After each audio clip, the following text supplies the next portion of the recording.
Hey everyone, my name is Heidy LaFleur, and I'm coming to you with the next virtual class called Reacting versus Responding, Proactively Addressing Student Behavior. Because when we proactively address student behavior, that means that it doesn't come as a surprise.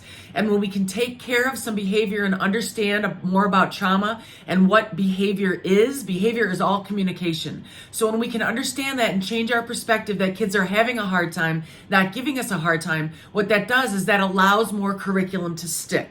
So in this class, I have 6 modules, 1 through 6. We're going to talk about all different kinds of scientists and doctors and their research. And I've taken that research and celebrated what they've done and turned it into practical strategies that we can use into our classrooms. So let's figure out what those 6 modules are going to be.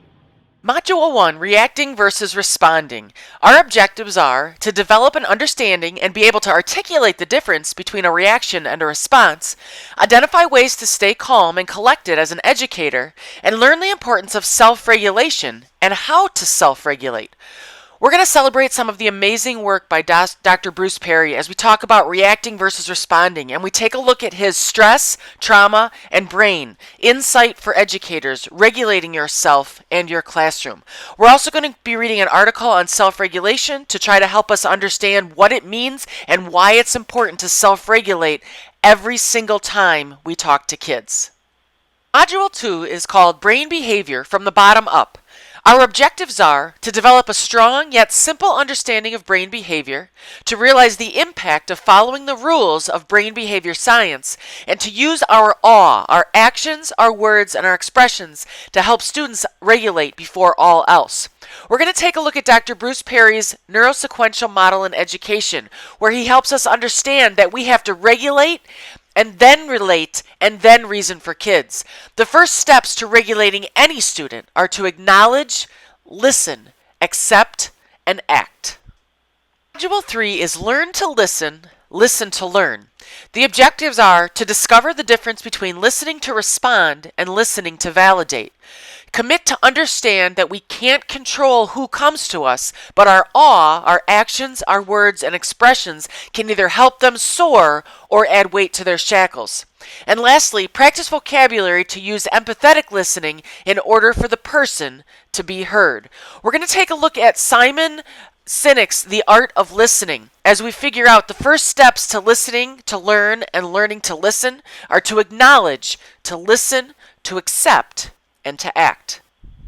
Module 4 is called Below the Surface, and the objectives are identify what you can't see by diving below the surface.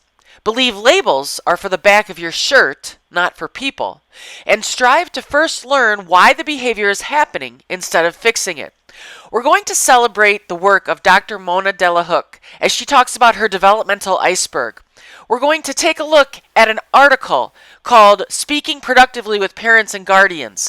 We're going to take a look at 2 videos, one called Under the Surface and one called Labels We Carry. We're going to really think about that the first steps to understanding what's under the surface is to acknowledge, listen, accept, and act. Module 5 is titled The Art of Co-Regulation, and the objectives are understand the significance of co-regulation as a mechanism to work through behavior. Create a collection of co-regulation strategies and use your awe, again your actions, words, and expressions, to co-regulate in order to help students regulate. We are going to celebrate the work of Lori Desautels, PhD, where we're going to take a look at her 4 pillars of applied educational neuroscience. We're going to see how they relate to what we do and how we practice our skills every single day.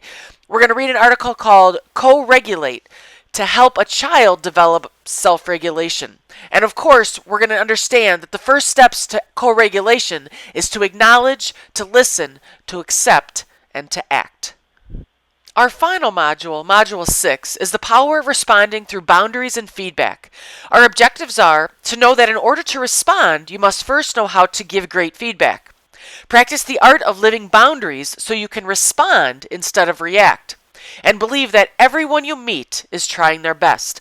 We're going to celebrate the work of Dr. Brene Brown on boundaries. We're also going to take a look at a video called The Secret to Giving Great Feedback. Because when you can give feedback, you can receive feedback, and you can set boundaries, you can understand that we can get through anything when it deals with children's behavior.